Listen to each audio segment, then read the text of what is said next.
Hello and welcome. I'm Frank Lavallo, and you're listening to Novel Conversations, a radio program about the world's greatest stories. Each week on Novel Conversations, I talk to two readers about one novel, and together we summarize the story for you.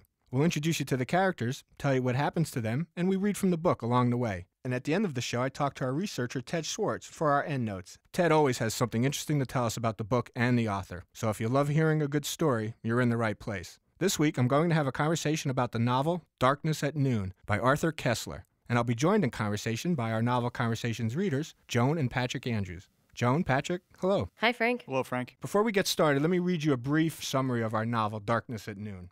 Set in an unnamed East European country just before World War II, Darkness at Noon is the story of Nicholas Salmanovich Rubashov, an original hero of the revolution and now accused as a traitor to the party. Rubashov's story is told to us through flashbacks, diary excerpts, trial testimony, Rubashov himself, and even some very interesting quotes at the beginning of some of the chapters. What we learn about the crimes Rubashov has been accused of, the crimes he has actually committed, how he eventually pleads to these crimes, and his final punishment, make up the story of Darkness at Noon. So, Joan, was this your first time reading Darkness at Noon? No, actually, this is my second time. Do you remember your reaction to it the first time you read it? Shock. Why shock? Well, the first time, I was caught up in this story and felt bad for Rubashov and really couldn't believe what was happening to him and how it was happening to him. But the second time, of course, I had a little clearer head and I realized I had heard about communists, I had read about communists, but this was getting into a communist mind. And it's very scary there. These people believe that the end justifies the means. Whatever ends, they want. And it was a bit difficult to keep remembering that our protagonist, Rubashov, was not a hero. Patrick, how about you? Was this the first time you read Darkness at Noon? No, Frank, this is my second time. And how about you? Do you remember your first reaction to it? I do. The first time I read it, I picked it up deliberately because it was a book I had always been aware of and was on my list of things to read. It paints a very stark picture of not so much the Russian Revolution itself, because that has really come and gone in this story, but the aftermath and how the revolution treats its, as you mentioned, original heroes. Well, Patrick, I find it interesting that both you and Joan use words like communist and Russian Revolution, where they're never used in the novel. Correct. Koestler never mentions Russia. Communism is never mentioned. To the contemporary reader, it was obvious what he was talking about. In fact, Koestler starts his novel with this statement: the characters in this book are fictitious. The historical circumstances which determine their actions are real.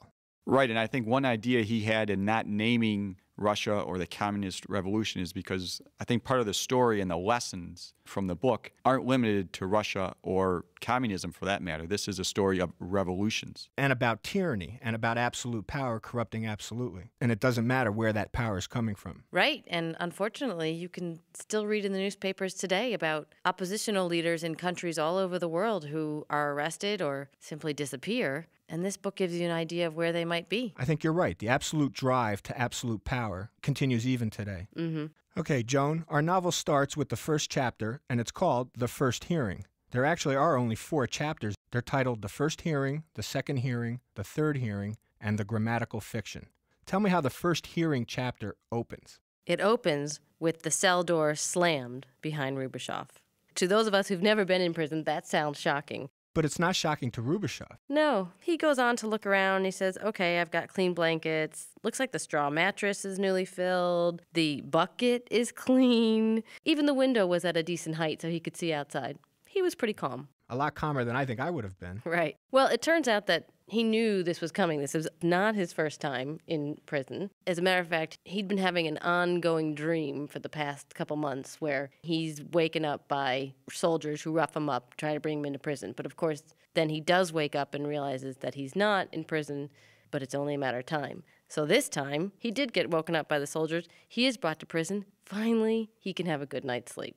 He knows the rules and he's going to play by them. And he starts playing by those rules almost immediately with the old warder. Right. It's the first morning for him. There's a bugle call and everyone's expected to get up and salute at the door. And he doesn't. The warder comes in and says, why didn't you? And he says, I'm sick. Apparently he knows the rules. If you're sick, then you get to stay in bed and then they'll take you to a doctor. So he had a toothache. But he forgot part of that rule.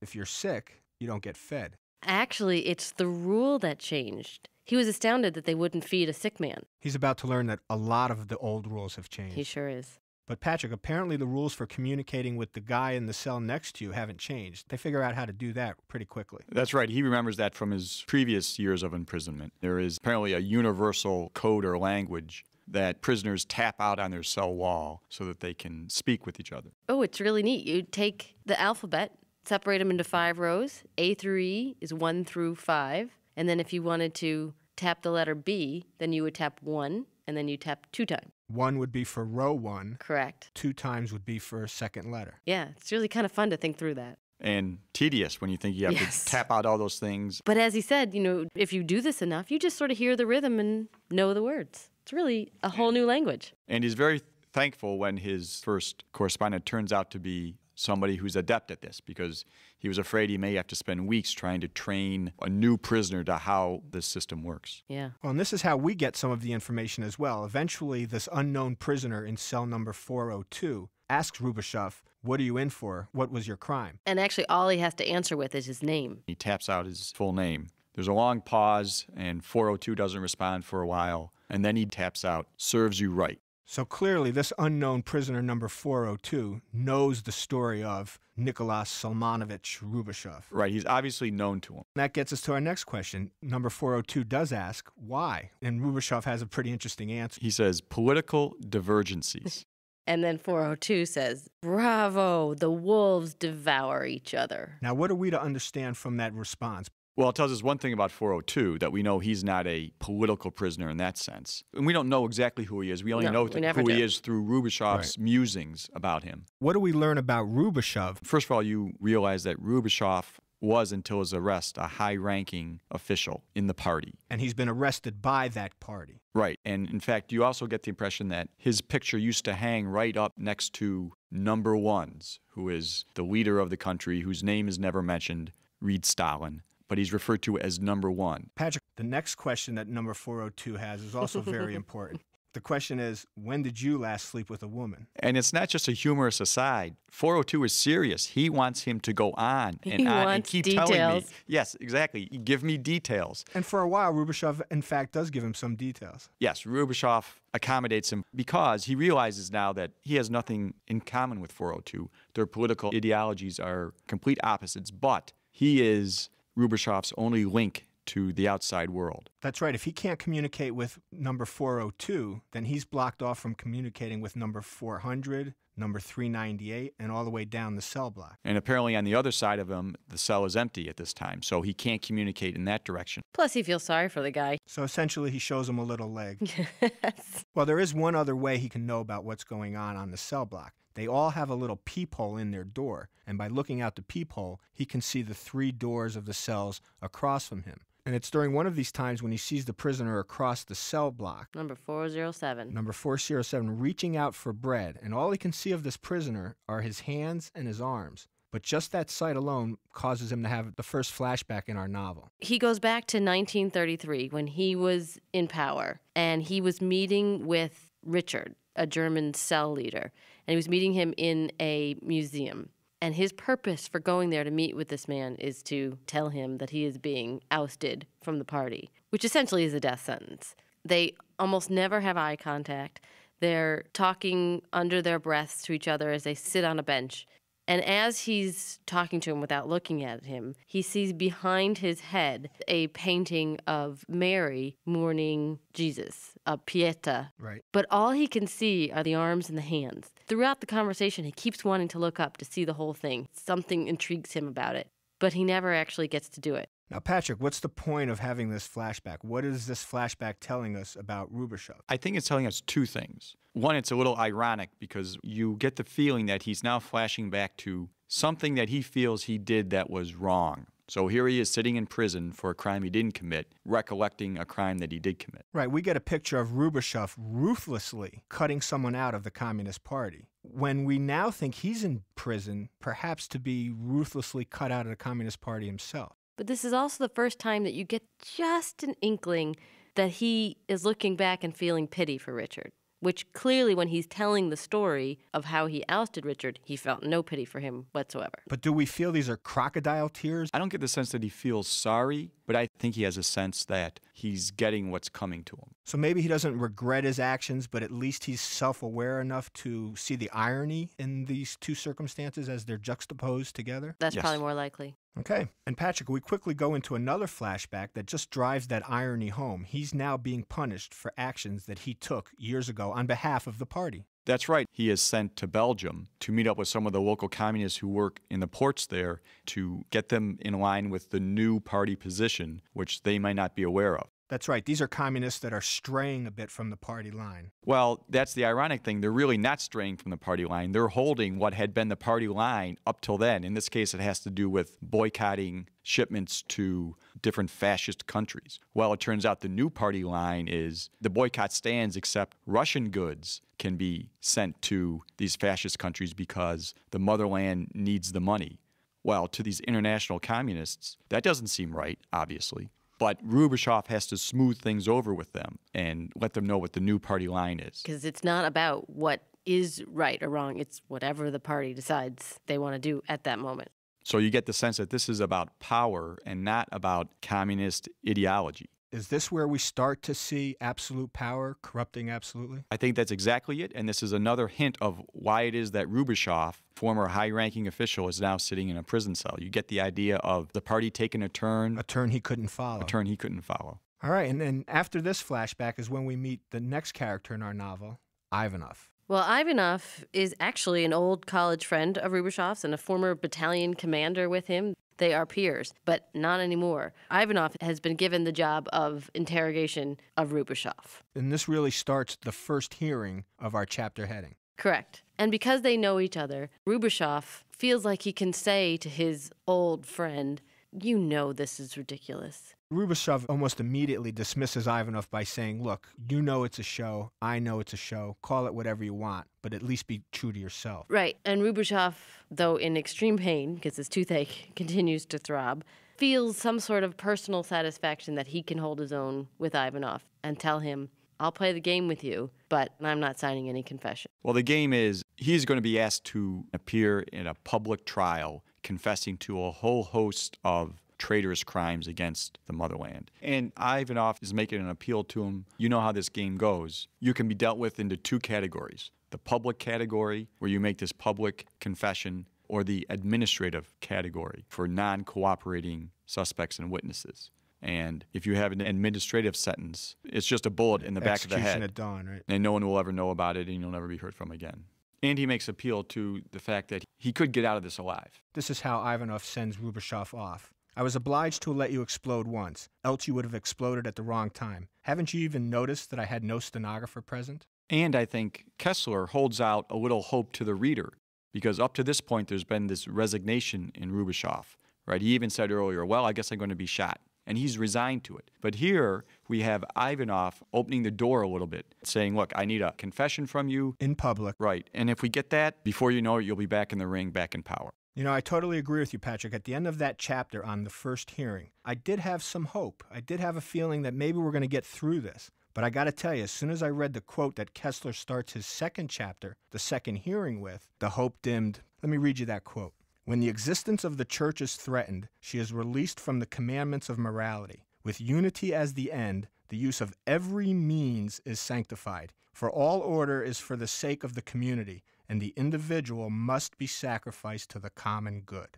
That does not bode well for Rubashov. No, it doesn't. All right, Joan, Patrick, before we start our second hearing with Ivanov and Rubashov, we actually meet the scariest character in this novel. His name is Gletkin. I don't think we ever get his first name. He's another one of the examiners at this prison. Well, he appears to be Ivanov's subordinate. They clearly have a difference of opinion about how Rubashov should be treated. Ivanov, because he knows Rubashov, is giving him a couple weeks to think things over, and he's confident that Rubashov will reason his way to the right decision and provide a full confession. Gletkin doesn't think they should wait for that. He wants to use stronger measures. Physical pressure, as he puts it. Well, Joan, the biggest problem with Gletkin is that he was not there at the beginning of the revolution. All he knows about the revolution is the way it is today. Ivanov was there at the beginning with Rubashov. He can at least see, yes, there's been some changes. Yes, we've made some mistakes. Right. Gletkin knows nothing of the dreams of the revolutionists. He only knows about the reality. When he was coming into power, he was first tasked with interrogating peasants, trying to get these peasants to confess to counter-revolutionary activities, which in this sense would have been something like growing corn. Right, growing corn on a private plot. Right, and they were told to do this through flower garden theory. Be nice to them, let them see the wrongness of their ways. And of course, the peasants just laughed and said, torture us all you want.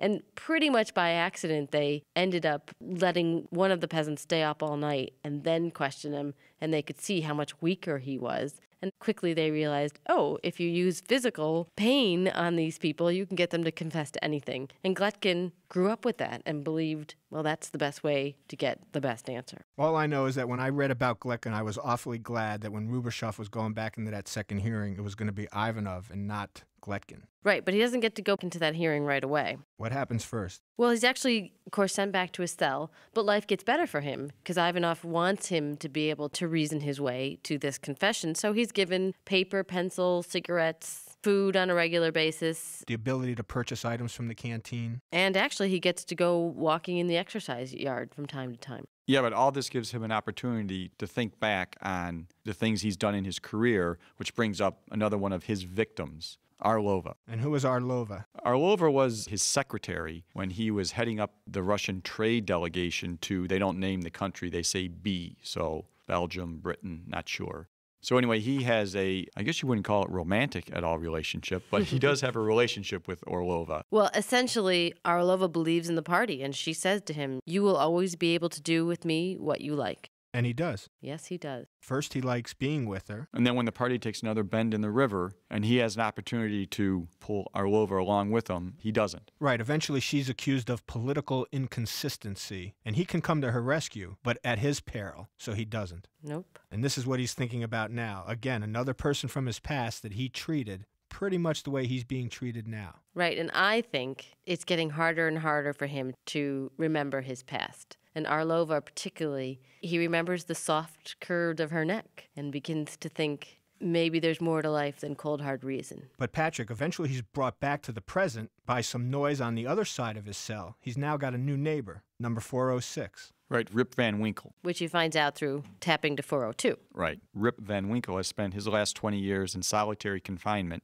in an unnamed southern European country. He had been a communist. He was imprisoned by the fascists in that country, and he's eventually released. Right. Essentially, after being in prison for 20 years in what I think is probably the country of Italy, he's released by the authorities, sent to Russia, because after all, that's where he wanted to be for those 20 years he was a communist in prison.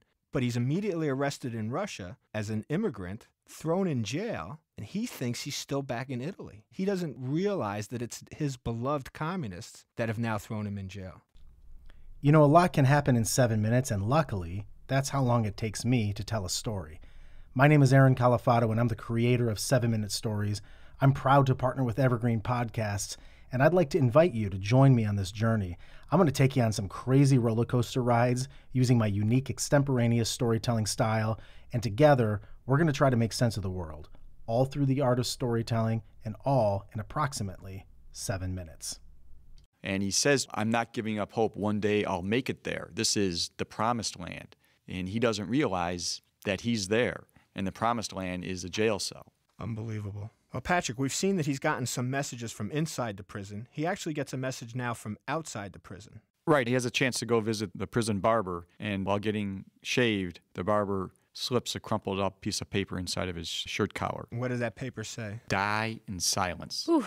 Yeah, that's kind of an ominous message, but we don't really know where that came from. We don't know if that came from his supporters or from maybe the people higher up who don't want him to go through with a public trial. The sense is that there are some people that don't want him to give the party this show trial. And speaking of shows, right before Rubashov is sent to his second hearing, tell me what happens with Bogrov. Well, this is such a terrible scene. It's nighttime, and Rubashov is recognizing that the silence that he's hearing is different than the silence that he hears every single night. He starts tapping to 402, and it turns out that 402 knows that this is the night where some executions are going to go on. Actually, 402 puts it a different way. He says, tonight, political differences are being settled. Right. And then it starts. 402 taps, they're coming. It goes back and forth. Who is it? And it turns out his name is Michael Bogroff, commander of the Eastern Fleet. And of course, Rubashov knows this man. They were roommates in exile earlier in their careers. Again, another one of the old heroes of the revolution, now accused as a traitor of the new party. Right. And as Bogroff is being dragged down the hallway of the prison, everybody in their cell, as they go by, start drumming on their doors. And you hear this drum grow louder until, of course, the doomed man is brought into Rubashov's vision. And it's just for a second, but Rubashov sees this man being dragged piteously, and as he's taken beyond his vision, the man is crying out, Rubashov. And essentially, that's what convinces Rubashov that this was set up as a show for him. And actually, eventually, Ivanov admits that. Yes, this just happened to occur the night before Rubashov was to have his second hearing, and presumably his answer for Ivanov. And when Ivanov comes to visit, he acknowledges that this was a heavy-handed tactic on the part of his subordinate Gletkin, and that he hadn't approved of what happened. But this is sort of an ominous note for Rubashov. It shows Rubashov that Ivanov is not in complete control of his subordinate, and we already know what this subordinate could be like. Right, and it also is a jolt to Rubashov's system. He had heard of people executed before. He had ordered it to be done before, but he had never seen it. Suddenly it was human to him, and it seemed inhuman, which makes him weak. And it's at this point, when Ivanov is in Rubashov's cell, that we come to understand this is the second hearing.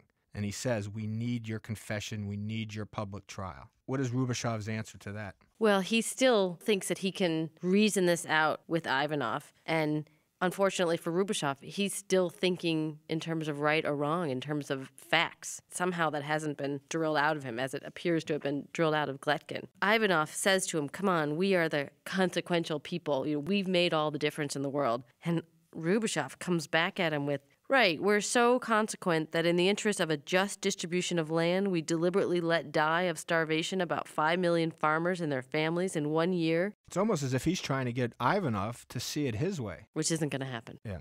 But even with these misgivings, by the end of this second hearing in Rubashov's cell, I think we can conclude that Rubashov has come to a decision. That's right. As Koestler writes, when the door had closed behind the visitor, Rubashov knew that he had already half surrendered. Who could call it betrayal if instead of the dead, one held faith with the living? And so at the end of this second hearing, Rubashov has made a decision, but then Ivanov makes a mistake. Right. Ivanov leaves there, goes by Gletkin's office, and essentially gloats in his face and says, I got him my way. In fact, Ivanov calls him an idiot, says you should be shot before Rubashov. Oh, that didn't seem like a smart thing to say. And that's where the second hearing ends, and now the third hearing begins. But this hearing is going to be a little bit different. Gletkin was now in charge of Rubashov's case. And even the pretense of friendliness is now gone from these hearings. That's right. When Rubashov arrives in Gletkin's office, there's now a stenographer there. There's the classic interrogation light, so bright, in fact, that he can't even look at it. He's got to turn his head away, makes his eyes water. And this interrogation goes on around the clock, with Rubashov not being allowed more than an hour or two of sleep in between sessions. That's right. At some point, Gletkin even boasts, I don't have to physically touch you at all to physically destroy you. You get a sense of how somebody would do anything to just be allowed to lay down and go to sleep. And Gletkin seems to him this all-powerful, all-perfect being, never seems to need to eat, never seems to need to leave the room for any reason whatsoever, whereas Rubashov, of course, has all those needs. And it humiliates Rubashov when he has to ask for food, or ask for a bathroom break, or ask for a cigarette. Right, he can't even console himself with the fact that usually when this happens, there's a team of interrogators. Not so with Gletkin. He's awake for every hour that Rubashov is awake. That's right. Rubashov can't even say, I beat your best 3 guys. This is just one guy, mano a mano. Right. And in fact, we don't really know how long this third hearing goes on. Rubashov himself doesn't know if it's days, weeks, perhaps even years, he says to himself. I just don't know. We get the feeling maybe 5, 6, 10 days, something like that. Right, I think there are 7 discrete charges which they're debating that Rubashov is going to confess to. But as you said, Patrick, in the end, he doesn't really know what he's saying. He doesn't know what he's agreeing to. He tries to argue. He tries to negotiate. But in the end, whatever Gletkin puts in front of him, Rubashov signed. Well, the interesting thing is he still thinks somehow he's doing some sort of duty. He could have just said, I'll sign them all and this could all be done with. But he felt the need to go through this charade of making sure that all the charges against him were somehow proved. Although every once in a while he makes the mistake of proving that their proof is wrong, and he realizes, why am I doing that? All that does is prolong the agony. Right, they're not going to change their mind. The whole point of this process is to change Rubashov's mind. Right, and the more he shows that he's still thinking for himself, the worse off it's going to be for him. Why in his mind is he guilty of something? What does he think he's guilty of? Well, I think there's probably two things. One, in the back of his mind, may be the victims that he's thought about while he's been in prison. Arlova, Little Loey, Richard. and Richard. Also, there's sort of a rational aspect to this, which he's been convinced of, which is that if he ever held any oppositional attitudes towards the party, a logical conclusion to that would be to commit some of these crimes down the line somewhere. An example that comes to my mind is with Admiral Bogrov. He knows it's absurd for the party to execute an admiral because he's advocating one size submarine where the party thinks they should have another size submarine. Right. If you're willing to oppose the party in the size of submarines they build, then the logical extension of that would be you would oppose the party in anything. You would sabotage the party. Same with the extension of if you believe the party's wrong in executing a man for thinking about the wrong size submarine, then you are opposing the party. Right. And if you believe that number one is wrong in a decision he makes, the logical extension of that is to assassinate number one, which is one of the things he's charged with attempting to do. Exactly. Right. So he actually says at one point, I plead guilty to having placed the idea of man above the idea of mankind. So he still thinks that somehow he's been a little bit weak in caring for the individual as opposed to the party. Is it also possible that in the back of his mind he feels that he can confess to these kinds of thoughts and these kinds of crimes and still survive? Under Gletkin, I don't think he is under that illusion anymore. Well, now Gletkin's a puppet. Gletkin isn't really going to be the one to decide he needs to be executed. Gletkin might be the executioner, but someone is pulling Gletkin's strings. Is Rubashov aware of that, do you think? Certainly by the end of the third hearing, when he finds out that Ivanov has been shot, my guess is he doesn't hold out much hope for himself. So some of the musings that he had early in the novel that maybe he'd be released to some sort of house arrest, be left to read his books and write his diaries, that's gone. By the end, I think he hopes that perhaps he'll be rehabilitated historically, but not in life. All right, Joan, Patrick, this is the last chapter, the grammatical fiction. Patrick, what is the grammatical fiction? Rubashov's trial. Essentially, this whole last chapter is a newspaper article of Rubashov's final trial, being read by a young communist to her father, an old communist. Right, which includes Rubashov's public confession. Right, and the daughter is, of course, of Gletkin's generation. So she reads this saying, this man was a terrible traitor, and thank goodness we got him out. But of course, her father, the old porter, was actually there at the beginning of the revolution, and he has some respect for Rubashov. He doesn't know whether what the daughter's reading is true or not. He just knows it's terribly sad, and he cannot express that, or the daughter might report him. That's right. He has to read his Bible in secret. He can't even trust his own daughter. Another insight into the communist culture here, he's actually concerned that she would turn him into the authority for his seditious thoughts. Right. She's recently married. They have no place to live together. She could do worse than taking over her father's old apartment. Or Patrick, what is his sentence? Death by shooting. Like Rubashov knew from the very beginning. And the next section opens, so now it was all over. Rubashov knew that before midnight he would have ceased to exist. And then we read his thoughts. One part of him reaches back to some vague, happy memories of childhood, of the blue of a sky, of trees on the driveway of his parents' house. Things that weren't supposed to matter in his life, in anyone's life, and yet they persist in his brain. Yes, there's some happy memories, but Joan, there's a deep, deep regret here as well. Right. Then he looks back over his 40 years as a member of this party, and what did it bring him to? This logical conclusion they're so proud of that they all have worked towards. It's coming to his death. It's come to so many other people's death, and he's beginning to think, perhaps there was a mistake in the system. If this is what we have done, could this be right? Right, and then the muffled drum roll begins, and the message from 402, you have about 10 minutes. And that's essentially how our novel ends. We have regrets, we have happiness, and we have a drum roll with a definite conclusion. Right? It's a powerful book. And in a book like this, we can't get to every character. We can't get to every moment. So Joan and Patrick, now if you have a moment or a character you want to talk about, this is your time. Oh, there are so many things to talk about in this book. And amazingly, there are characters we weren't able to discuss. You have to read the book to learn about these other people who are involved in Rubashov's demise and their own demise for the most part. But the one thing that I want to talk about now is poor 402. This man, we don't know how long he's been in prison, but clearly it's years. And we learn at the end that he has 18 more years to go. That's right. 402 even taps it out. Think of it. Another 6,530 nights without a woman. Right. And he regularly taps over to Rubashov. Do talk to me. Do talk to me. This is the only way this man gets to communicate with anyone in this world. He's never let out into the exercise yard. He has lived and is going to live inside that cell for most of his life. And it's painfully pathetic how Rubashov regularly ignores him. And then at the end, at the very end, when 402 knows that Rubashov is facing his end, 402 taps over to him, I envy you. I envy you. Oh, it's so sad. It's heartbreaking. Patrick? Actually, I do want to mention one of those conversations between Rubashov and 402, and this occurs just after Rubashov has decided that he's going to confess. He taps, I am capitulating, and 402 taps back, I'd rather hang. Rubashov responds, each according to his kind. 402, I was inclined to consider you an exception. Have you no spark of honor left? Rubashov, our ideas of honor differ. 402, honor is to live and die for one's belief. Rubashov responds, honor is to be useful without vanity. 402 responds, honor is decency, not usefulness.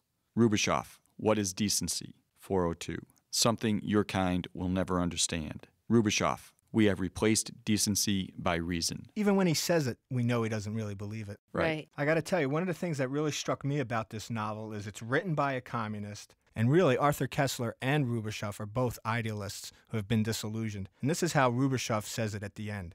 Moses had not been allowed to enter the land of promise either, but he had been allowed to see it from the top of the mountain, spread at his feet.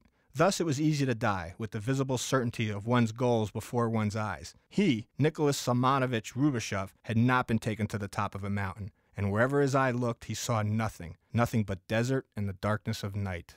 There's a man who's disillusioned. Yeah, you get the sense that there's this huge battle going on in his brain because he can't accept that the people who believed in honor, in decency, even in what is written in the Bible, might have been right. And yet he wanted to. Well, to continue the religious theme, I think we have to look no farther than the title of the book, Darkness at Noon. I think that's an obvious reference to Christ's death on the cross, that darkness at noon. Right, but who's the Christ in our novel? So that's the question. Is it Rubashov? He's offering himself up for the party. Yes, but even he doesn't really believe in his sacrifice. But in the end, that's what he does. Right. Maybe he doesn't have the true faith, but he is a martyr figure, right? He is this sort of secular Christ figure, offering himself up for the good of the party, with the cold consolation that perhaps decades later, if it turns out that he was right, that the party will rehabilitate him, resurrect him. You know, I totally agree with you about Rubashov seeing himself as a martyr, perhaps even seeing himself as a Christ-like figure, but for me to make that jump, boy, that's pretty tough to take. Well, I don't, and you almost get a little mad at yourself for feeling any sympathy whatsoever for this Bolshevik. Serves you right, I think, is the great summing up of this book. Like 402 said. But Darkness at Noon, if that suggests Christ's crucifixion, then who would be a better Christ figure, do you think? Well, that's right, but he's one confused Christ figure then, because shortly before he dies, as I've said, he's thinking about his 40 years wandering around this party, and he recognizes something. He says, the party denied the free will of the individual, and at the same time, it exacted his willing self-sacrifice. There was somewhere an error in the calculation. The equation did not work out. And has not worked out. Nope. And that's where we're going to end today's conversation on the novel Darkness at Noon by Aruthur Koestler. Joan, Patrick, I want to thank you both for coming in and having this conversation with me today. You're welcome, Frank. You're welcome, Frank. I'm your host, Frank Lavallo, and today I had a conversation about the novel Darkness at Noon by Aruthur Koestler. Joining me now for endnotes on today's conversation is our researcher, Ted Schwartz. Hello, Ted. Hello. Ted, first question for you. What in the background of Aruthur Koestler allowed him to get so inside the mind of a high-ranking political prisoner of a totalitarian state? Aruthur Koestler was primarily a writer, doing work for the fascists and then for the communists that would be the equivalent today of propaganda. Because of that, he was free to travel, saw a lot, but also became suspected and eventually was imprisoned several times, once for 100 days, condemned to death. That obviously was not carried out. Well, Ted, he had to be more than just a passing writer of the communist philosophy. I mean, in this book, our character was disillusioned and the rancor was on every page. Koestler must have been a true believer. Yes, he was not only a true believer, but he was also both writing the propaganda and seeing it as truth. But this was a man sent around Russia, for example, to glorify the Stalinist regime, to glorify the new Russia, to show what was going on in Ukraine. And he witnessed starvation, he witnessed deprivation, and he knew, as a true believer of all this, that those were the people who weren't trying, and the good people who were trying were doing well. So he just turned his eyes away from the truth and was doing all this until he began to get in trouble with the administration. But Ted, to write this book, Aruthur Koestler was a true believer who no longer believed.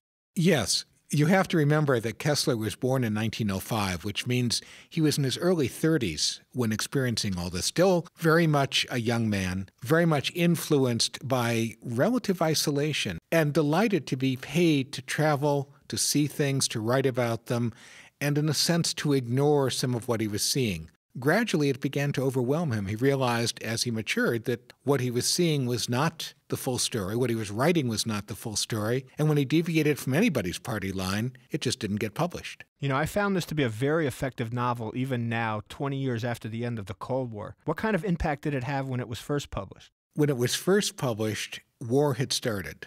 Aruthur Koestler wrote the book and sneaked it out to the publisher in England just before the Blitz. So you're having a time when the book has been saved, in effect. It's going to be published. It's done. But there isn't time to begin disseminating it. By the time the war was over, this was becoming the strongest anti-communist book in Europe. Huge impact in France, which had a growing communist organization. People were beginning to understand Koestler's understanding that the individual was to be sacrificed for the greater good, and then when the greater good was achieved, individuals would have freedom. Total nonsense. He knew it, he wrote it, and he showed what would happen to some of the leaders who were comfortable going along with the state, even though the state was wrong. Ted, for me, the most powerful aspect of Darkness at Noon was the literary device where Koestler never mentions either the countries he's writing about or really the political and economic philosophy that he's writing about. By making it so universal and allowing for the possibility of this novel to be applied to almost any political theory that's gone wrong, that's what made this one of the world's greatest stories for me. I'm not sure that Koestler was thinking that way when he wrote it, but that is what assured that it became what's considered the most important anti-communist book of the last half-century. Ted, I want to thank you again for your endnotes on today's conversation about the novel, Darkness at Noon. You're welcome. I also want to thank our Novel Conversations readers, Joan and Patrick Andrews. You've been listening to Novel Conversations. Today I had a conversation about the novel Darkness at Noon by Aruthur Koestler. I'm your host, Frank Lavallo, and until next week, I hope you find yourself in a novel conversation. You know, a lot can happen in 7 minutes, and luckily, that's how long it takes me to tell a story. My name is Joan Andrews, and I'm the creator of 7-Minute Stories. I'm proud to partner with Evergreen Podcasts, and I'd like to invite you to join me on this journey. I'm going to take you on some crazy roller coaster rides using my unique extemporaneous storytelling style, and together, we're going to try to make sense of the world, all through the art of storytelling, and all in approximately 7 minutes.